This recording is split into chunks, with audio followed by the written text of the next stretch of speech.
புதன்கிழமை என்ன மாதிரியான விஷயங்கள் அவங்க செய்யணும்? பொதுவாக புதன்கிழமை ரொம்ப அறிவாளியாக இருப்பாங்க. அவங்களுக்கு புத்தி சாதுரியம்ங்கிறது அதிகமாக வேலை செய்யும். ஆனால் அதுவே ஒரு சிலருக்கு என்ன ஆகும்னா, நாளும் தெரிஞ்சவன் சந்தைக்கு போனால் வாங்கவும் மாட்டான், கொடுக்கவும் மாட்டான்னு ஒரு பழமொழி.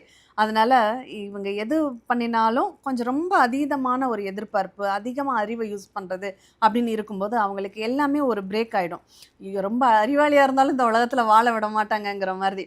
அப்ப இவங்க என்ன பண்ணணும், அந்த அறிவை அனுபவமாக அவங்க பயன்படுத்த கத்துக்கணும் அப்படின்னு சொல்லலாம். அப்போ அடுத்தவங்க சொல்ற ஆலோசனைகளையும் இவங்க கேட்கறது ம். முதல்ல கடைபிடிக்கிறது நல்லது. அடுத்து இவங்க வந்து குரு பகவான வழிபடுறாங்க அப்படின்னா, அந்த அனுபவம்ங்கிறது குருவுகிட்ட இருந்து தான் கிடைக்கும். எனக்கு படிப்பு மட்டும் இருந்தா பத்தாது. அனுபவமும் இருந்தா தான் நம்ம வாழ்க்கையில சாதிக்க முடியும் அப்படிங்கிறப்போ, அந்த குரு ஓரையில அவங்க புதன்கிழமை அன்னைக்கு நம்ம மரிக்கொழுந்து இலைகளை வச்சு இறைவன்ட்ட அர்ச்சனை அலங்காரம் பண்ணி கொண்டை கடல் நெய்வேத்தியமாக வச்சு இவங்க சாமி கும்பிடுறாங்க அப்படின்னா ரொம்ப சிறப்பா இருக்கும். என்ன தெய்வத்தை இவங்க கும்பிடலாம் அப்படின்னா, பொதுவா பெருமாள் வந்து இவங்களுக்கு ரொம்ப விசேஷமான சக்தியை கொடுக்கக்கூடியவராக இருப்பாங்க. அப்போ அந்த பெருமாளை இவங்க வழிபடுறது ரொம்ப விசேஷம். ஒரு சிலருக்கு அந்த குரு அவங்க ஜாதகத்துல நல்ல அமைப்புல இருந்துட்டாங்க அப்படின்னா, அவங்க வந்து தட்சிணாமூர்த்தி சொரூபத்தில் இருக்கக்கூடிய சிவபெருமானை அவங்க வழிபாடு பண்ணலாம். அது அவங்களுக்கு ரொம்பவே விசேஷமான ஒரு பலன்களை ஏற்படுத்தி கொடுக்கும்.